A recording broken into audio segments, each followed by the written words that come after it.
tall woman drew back the curtain of the palanquin, and the Amelin seat stepped out. Dark-haired, ageless as all Aes Sedai were ageless, she ran her eyes over the assembled watchers as she straightened. Rand flinched when her gaze crossed him.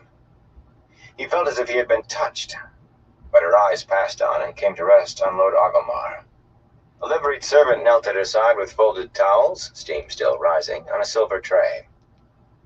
Formally, she wiped her hands and patted her face with a damp cloth. I offer thanks for your welcome, my son. May the light illumine House Jagat. May the light illumine Faldara and all her people.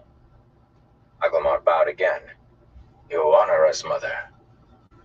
It did not sound odd, her calling him son, or him calling her mother, though comparing her smooth cheeks to his craggy face made him seem more like her father, or even grandfather. She had a presence that more than matched his. House Jagat is yours. Faldara is yours. Cheers rose on every side, crashing against the walls of the keep like breaking waves. Shivering, Rand hurried toward the door to safety, careless of whom he bumped into now. Just your bloody imagination. She doesn't even know who you are. Not yet. Blood and ashes if she did. He did not want to think of what would have happened if she knew who he was, what he was. What would happen when she finally found out? He wondered if she had had anything to do with the wind atop the tower. Aes Sedai could do things like that. When he pushed through that door and slammed it shut behind him, muting the roar of welcome that still shook the courtyard, he heaved a relieved sigh. The halls here were as empty as the others had been, and he all but ran. Out across a smaller courtyard with a fountain splashing in the center, down yet another corridor, and out into the flagstone stable yard. The Lord's stable itself, built into the wall of the keep, stood tall and long, with big windows here inside the walls, and horses kept on 2 floors. The smithy across the courtyard stood silent, the farrier and his helpers gone to see the welcome. Tima, the leathery-faced head groom, met him at the wide doors with a deep bow, touching his forehead and then his heart. Spirit and heart to serve you, my lord. How may Tima serve, my lord? No warrior's talk, not here. Tima's hair sat on his head like an inverted gray bowl. Rand sighed. For the 100th time, Tima, I am not my lord. As my lord wishes. The groom's bow was even lower this time. It was his name that caused the problem, and a similarity. Rand al'Thor, Alan Mandragoran. For Lan, according to the custom of Malkir, the royal Al named him king, though he never used it himself. For Rand, Al was just a part of his name, though he heard that once, long ago, before the Two Rivers was called the Two Rivers, it had meant son of. Some of the servants in Faldara Keep, though, had taken it to mean he was a king too, or at least a prince. All of his argument to the contrary had only managed to demote him to lord. At least he thought it had. He had never seen quite so much bowing and scraping, even with Lord Agelmar. I need red saddle, Tima. He knew better than to offer to do it himself. Tima would not let Rand soil his hands. I thought I'd spend a few days seeing the country around the town. Once he was on the big bay stallion's back, a few days would see him at the river Aranin, or across the border into Arafel. They'll never find me then. The groom bent himself almost double and stayed bent. Forgive, my lord, he whispered hoarsely. Forgive. But Tima cannot obey. Blushing with embarrassment, Rand took an anxious look around. There was no one else in sight. Then grabbed the man's shoulder and pulled him upright. Hey, Mix, how you doing, bro? Tima and a few others from acting like this, but he could try to stop anyone else from seeing it. Why not, Tima?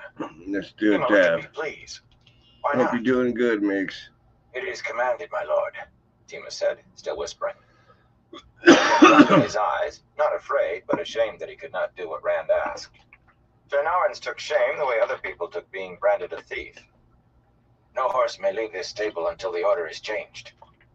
Nor any stable in the keep, my lord. Rand had his mouth open to tell the man it was all right, but instead he licked his lips. No horse from any stable? Yes, my lord. The order came down only a short time ago. Only once. Tima's voice picked up strength. All the gates are closed as well, my lord. None may enter or leave without permission. Not even the city patrol, so Tima has been told. Rand swallowed hard, but it did not lessen the feeling of fingers clutching his windpipe. The order, Tima. It came from Lord Agomar? Of course, my lord. Who else? Lord Agomar did not speak the command to Tima, of course, nor even to the man who did speak it to Tima, but, my lord, who else could give such a command in Faldara? Who else? Rand jumped as the biggest bell in the keep bell tower let out a sonorous peal. The other bells joined in, bells from the town. The groom called above the reverberations. My lord must be very happy. Rand had to shout back to be heard. Happy? Why? The welcome is finished, my lord. And his gesture took in the bell tower. The Amerlin seat will be ready for my lord and my lord's friends to come to her now. Rand broke into a run. He just had time to see the surprise on Tima's face, and then he was gone. He did not care what Tima thought. She will be sending for me now. Chapter 3. Friends and Enemies. Rand did not run far, only as far as the Sally gate around the corner from the stable.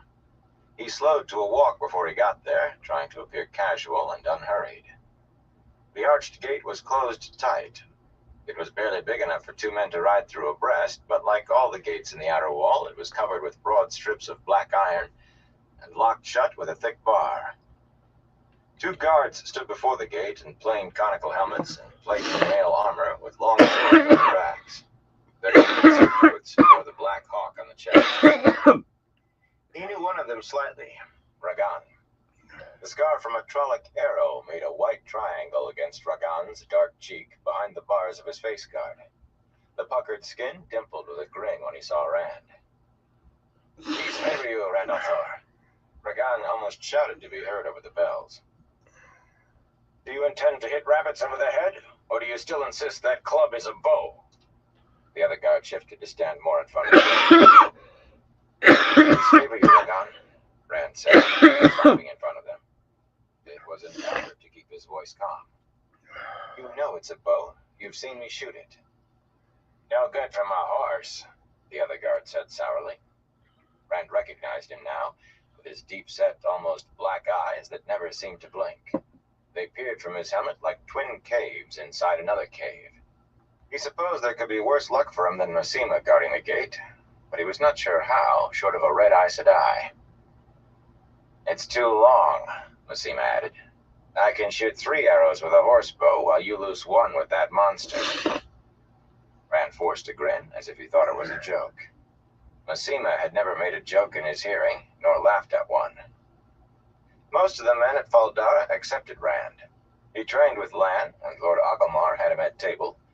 And most important of all, he had arrived at Faldara in company with Moraine, an Aes Sedai. Some seemed unable to forget his being an outlander, though, barely saying 2 words to him, and then only if they had to. Masema was the worst of those. It's good enough for me, Rand said. Speaking of rabbits, Ragan, how about letting me out? All this noise and bustle is too much for me. Better to be out hunting rabbits, even if I never see one. Ragan half turned to look at his companion, and Rand's hopes began to lift. Ragan was an easygoing man, his manner belying his grim scar, and he seemed to like Rand. But Masema was already shaking his head. Ragan sighed. It cannot be, Rand al'Thor. He gave a tiny nod toward Masema as if to explain. If it were up to him alone. No one is to leave without a written pass. Too bad you did not ask a few minutes ago. The command just came down to bar the gates. Why would Lord Agomar want to keep me in? Masema was eyeing the bundles on Rand's back and his saddlebags. Rand tried to ignore him. I misguessed, he went on to Ragan. By my honor, I could have left any time these past weeks. Why would he mean this order for me? It is Lord Agomar's order, isn't it? Masema blinked at that, and his perpetual frown deepened. He almost appeared to forget Rand's packs. Ragan laughed. Who else could give such an order, Rand al'Thor? Of course, it was Uno who passed it to me, But whose order could it have been? Masima's eyes, fixed on Rand's face. I just want to go out by myself, that's all, Rand said. I'll try one of the gardens then. No rabbits, but at least there won't be a crowd. The light illumine you and peace favor you. He walked away without waiting for an answering blessing, resolving not to go near any of the gardens on any account. Burn me. Once the ceremonies are done, there could be Aes Sedai in any of them. Aware of Masima's eyes on his back, he was sure it was Masima, he kept his pace normal. Suddenly the bells stopped ringing, and he skipped a step. Minutes were passing, a great many of them. Time for the Amyrlin Seat to be shown to her chambers. Time for her to send for him. To start a search when he was not found. As soon as he was out of sight of the Sally Gate, he began to run again.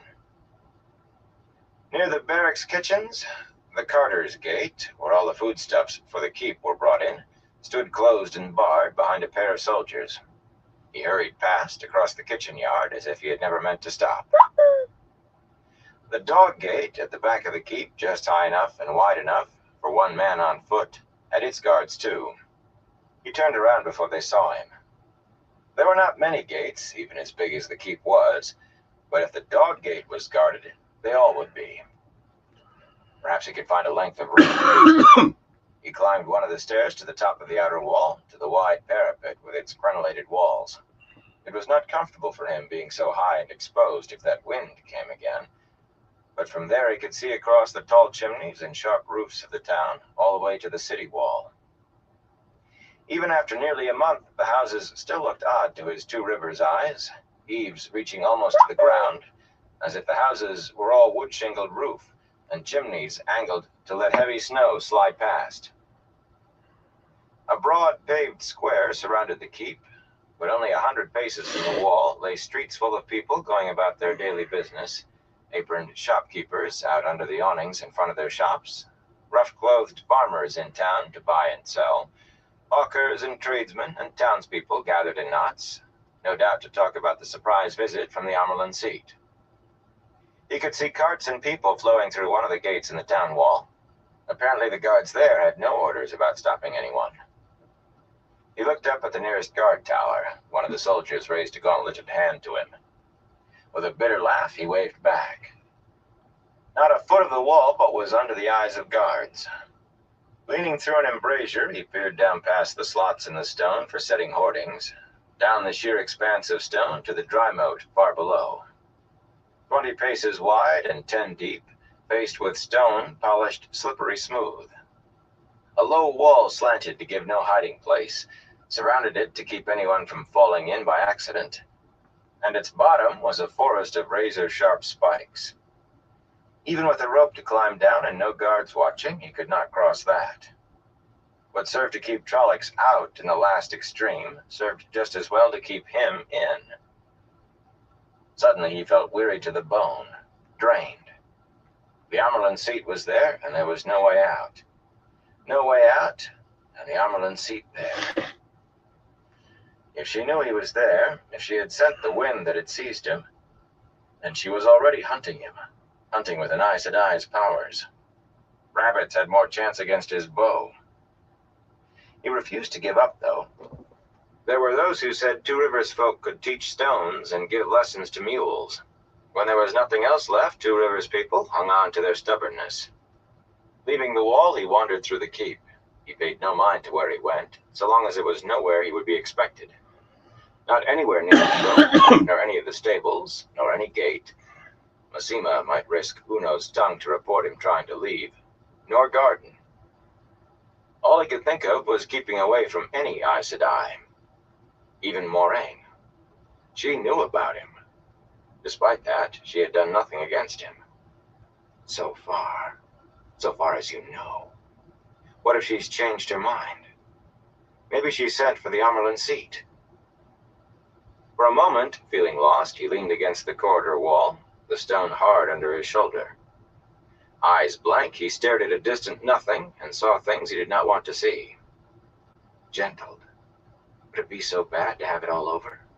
Really over? He closed his eyes, but he could still see himself huddling like a rabbit with nowhere left to run, and Aes Sedai closing around him like ravens. They almost always die soon after, men who've been gentled. They stop wanting to live. He remembered Tom Maryland's words too well to face that. With a brisk shake, he hurried on down the hall. No need to stay in one place until he was found. How long till they find you anyway? You're like a sheep in a pen. How long? He touched the sword hilt at his side. No, not a sheep. Not for Aes Sedai or anybody else. He felt a little foolish, but determined. People were returning to their tasks. A din of voices and clattering pots filled the kitchen that lay nearest the great hall, where the Amyrlin and their party would feast that night. Cooks and scullions and potboys all but ran at their work. The spit dogs trotted in their wicker wheels to turn the spitted meats. He made his way quickly through the heat and steam, through the smells of spices and cooking. No one spared him a second glance. They were all too busy. The back halls, where the servants lived in small apartments, were stirring like a kicked ant heap as men and women scurried to don their best livery. Children did their playing in corners, out of the way. Boys waved wooden swords, and girls played with carved dolls, some announcing that hers was the Amyrlin seat. Most of the doors stood open, doorways blocked only by beaded curtains. Normally that meant whoever lived there was open to visitors, but today it simply meant the residents were in a hurry. Even those who bowed to him did so with hardly a pause. Would any of them hear, when they went to serve, that he was being sought, and speak of seeing him? Speak to an Aes Sedai and tell her where to find him? The eyes that he passed suddenly appeared to be studying him slyly, and to be weighing and considering behind his back.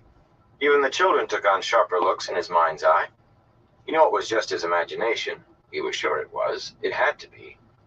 But when the servants' apartments were behind him, he felt as if he had escaped before a trap could spring shut. Some places in the keep were empty of people. The folk who normally worked there released for the sudden holiday. The armorer's forge, with all the fires banked, the anvils silent. Silent, cold, lifeless. Yet somehow not empty. His skin prickled, and he spun on his heel. No one there. Just the big square tool chests and the quenching barrels full of oil. The hair on the back of his neck stirred, and he whipped round again. The hammers and tongs hung in their places on the wall. Angrily, he stared around the big room. There's nobody there. It's just my imagination. That wind, and the Amyrlin. That's enough to make me imagine things. Outside in the armorer's yard, the wind swirled up around him momentarily. Despite himself, he jumped, thinking it meant to catch him. For a moment, he smelled the faint odor of decay again, and heard someone behind him laughing slyly. Just for a moment. Frightened, he edged in a circle, peering warily.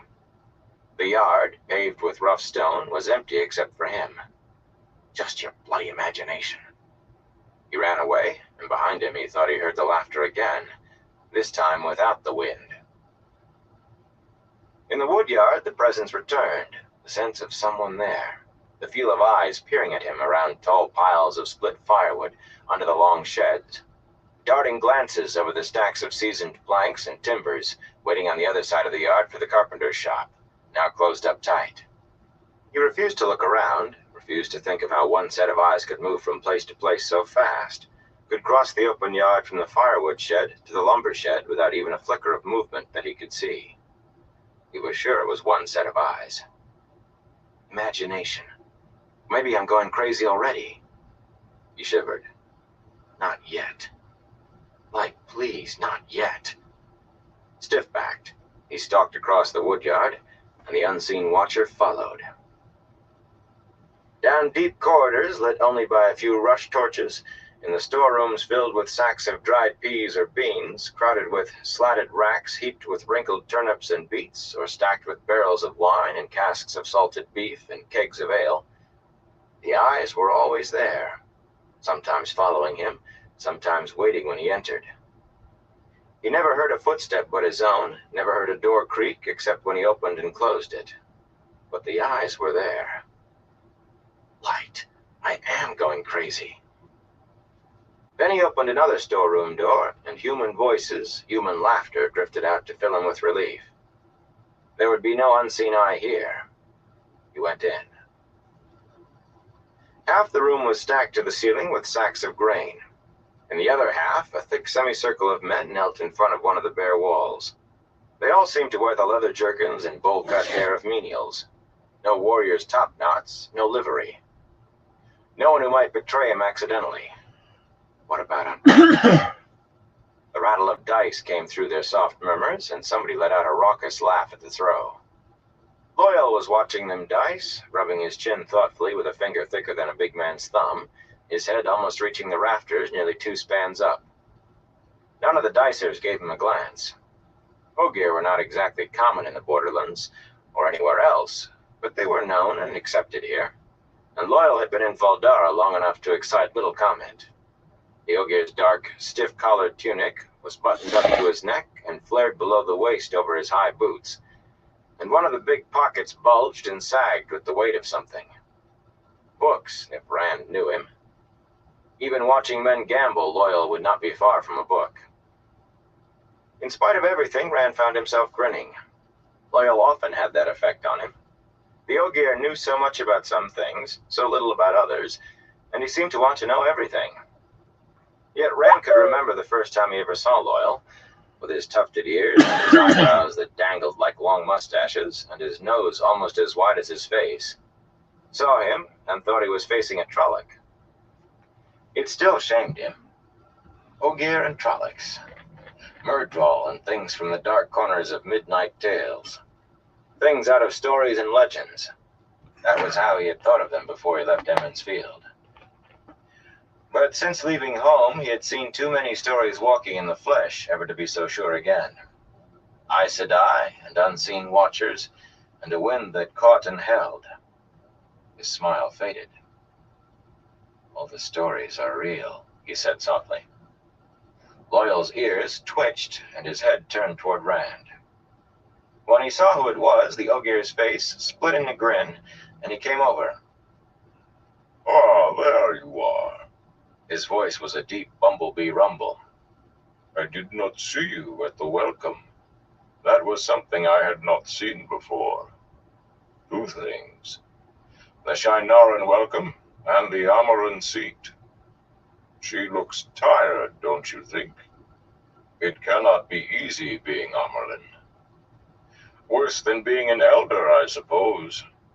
He paused with a thoughtful look, but only for a breath. Tell me, Rand, do you play at dice too? They play a simpler game here with only 3 dice.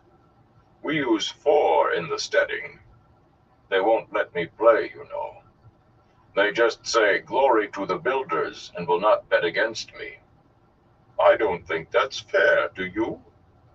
The dice they use are rather small. He frowned at one of his hands, big enough to cover a human head. But I still think. Rand grabbed his arm and cut him off. The builders.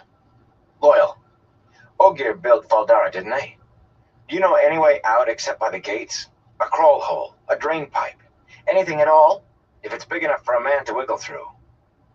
Out of the wind would be good too. Loyal gave a pained grimace, the ends of his eyebrows almost brushing his cheeks. Rand, Ogier built Muffle de Daranel, but that city was destroyed in the Trolloc Wars. This, he touched the stone wall lightly with broad fingertips, was built by men. I can sketch a plan of Muffle de Daranel.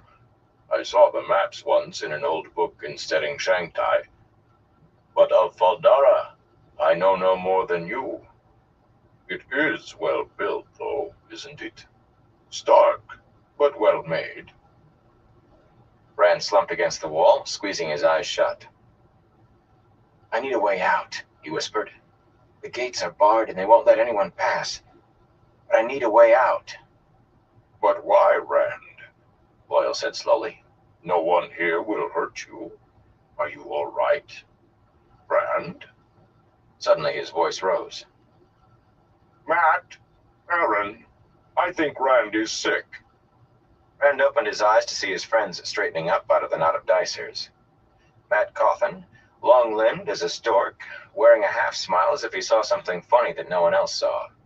Shaggy-haired Perrin Aybara, with heavy shoulders and thick arms from his work as a blacksmith's apprentice. They both still wore their Two Rivers garb, plain and sturdy, but travel-worn.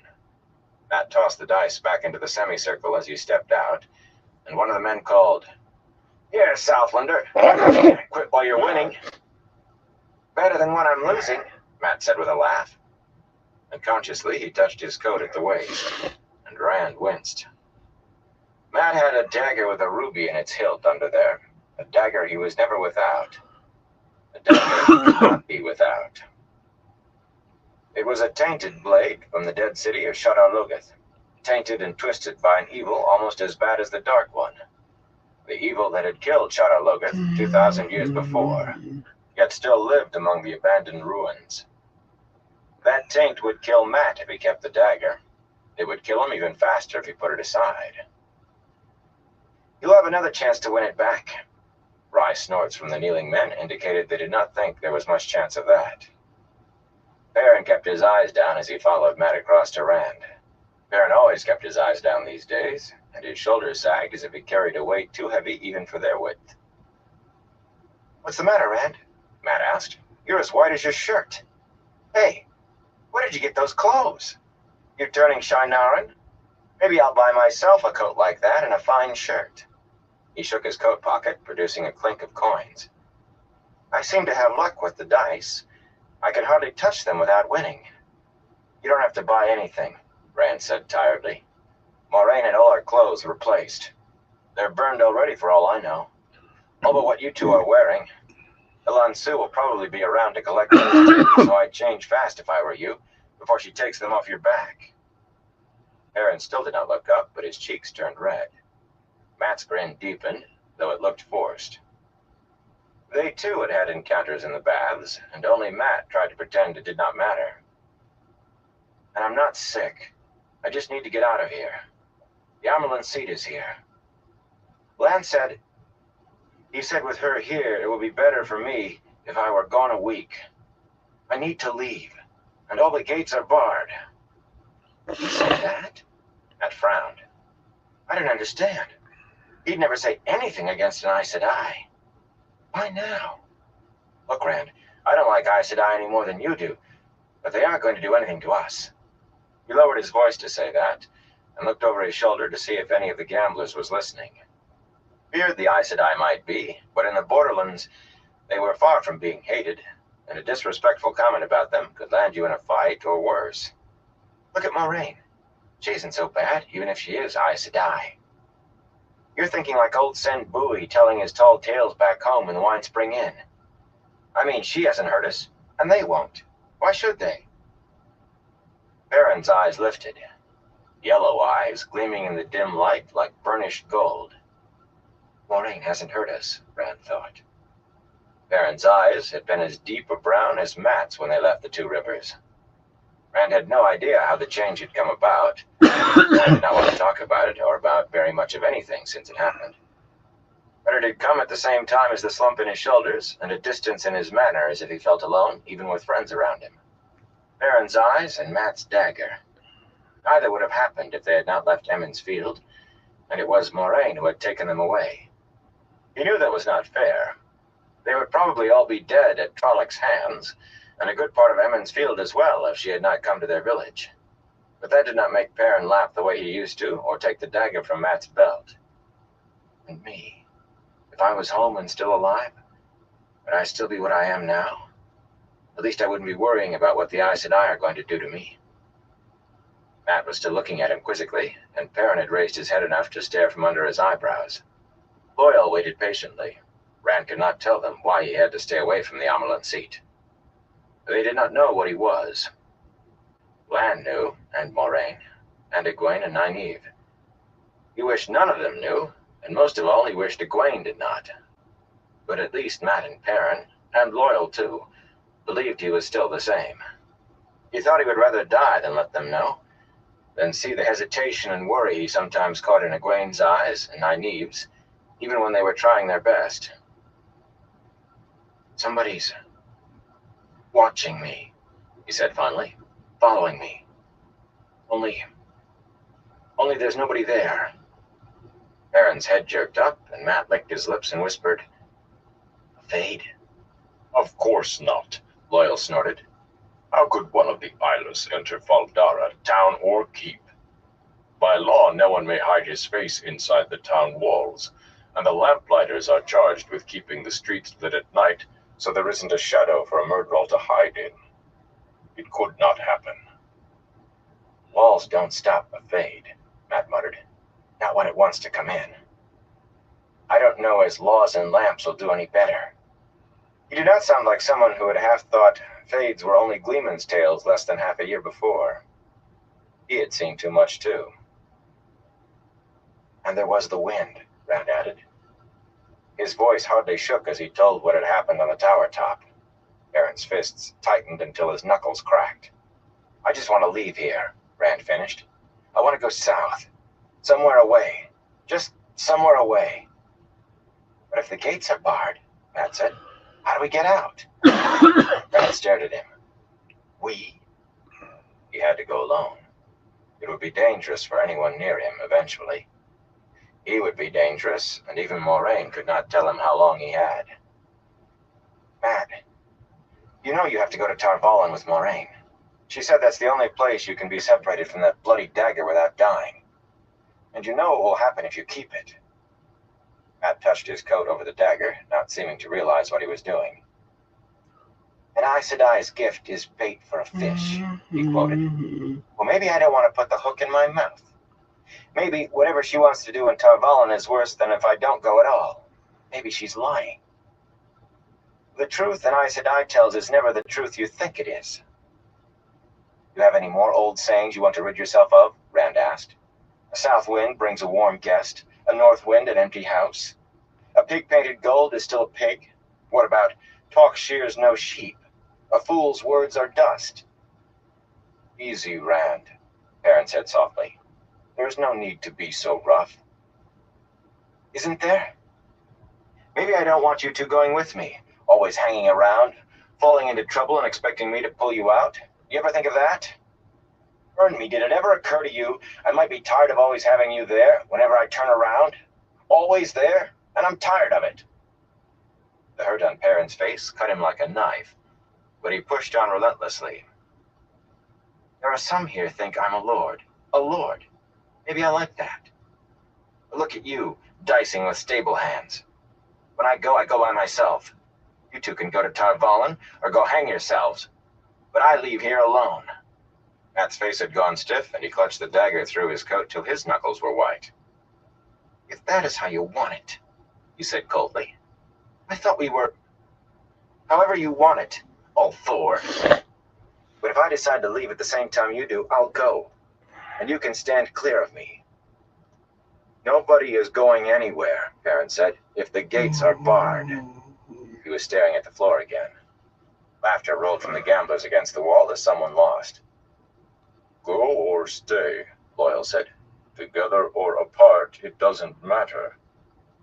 You are all three ta'veren. Even I can see it, and I don't have that talent. Just by what happens around you. And Moraine Sedai says it too. Matt threw up his hands. No more, Loyal. I don't want to hear about that anymore. Loyal shook his head. Whether you hear it or not, it is still true.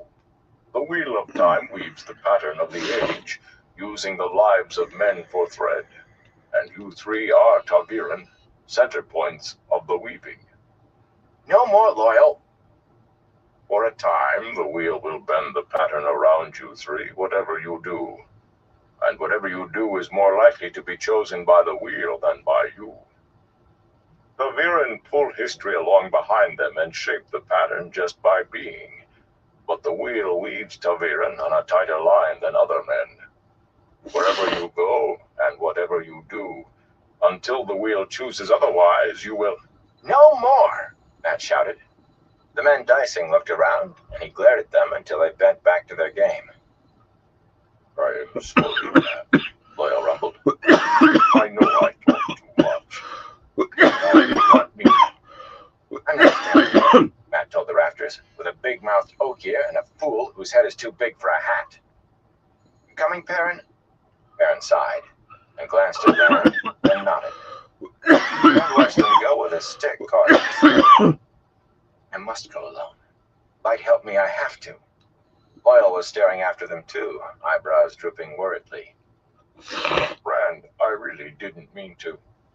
Rand made his voice harsh. What are you waiting for? Go on with them. I don't see why you're still here. You're no use to me if you don't know a way out. Go on. Go find your trees and your precious groves, if they haven't all been cut down. And good riddance to them if they have. Loyal's eyes, as big as cups, looked surprised and hurt at first. But slowly they tightened as the orange might be anger. It could be. Some of the old stories claimed Ogier were fierce, though they never said how exactly, but Rand had never met anyone as gentle as Loyal. If you wish it so, Rand al'Thor, Loyal said stiffly. He gave a rigid bow and stalked away after Mat and Perrin. Rand slumped against the stacked sacks of grain. Well, a voice in his head taunted. You did it, didn't you? I had to, he told it. It will be dangerous just to be around. What an ashes. I'm going to go mad and... No, I won't. I will not use the power, and then I won't go mad, and... I can't risk it. I can't, don't you see? But the voice only laughed at him. The gamblers were looking at him, he realized. All of them, still kneeling against the wall, had turned to stare at him. Shinarans of any class were almost always polite and correct, even to blood enemies, and Ogier were never any enemies of Shinar. Shock filled the gamblers' eyes. Their faces were blank, but their eyes said what he had done was wrong. Part of him thought they were right, and that drove their silent accusation deep. They only looked at him, but he stumbled out of the storeroom, as if they were chasing him. Numbly, he went down through the storerooms, hunting a place to secret himself until some traffic was allowed through the gates again. Then he could hide in the bottom of a fiddler's cart, maybe, if they did not search the carts on the way out. If they did not search the storerooms, search the whole keep for him. Stubbornly, he refused to think about that. Stubbornly concentrated on finding a safe place. But every place he found, a hollow in a stack of grain sacks, a narrow alley along the wall behind some wine barrels, an abandoned storeroom half filled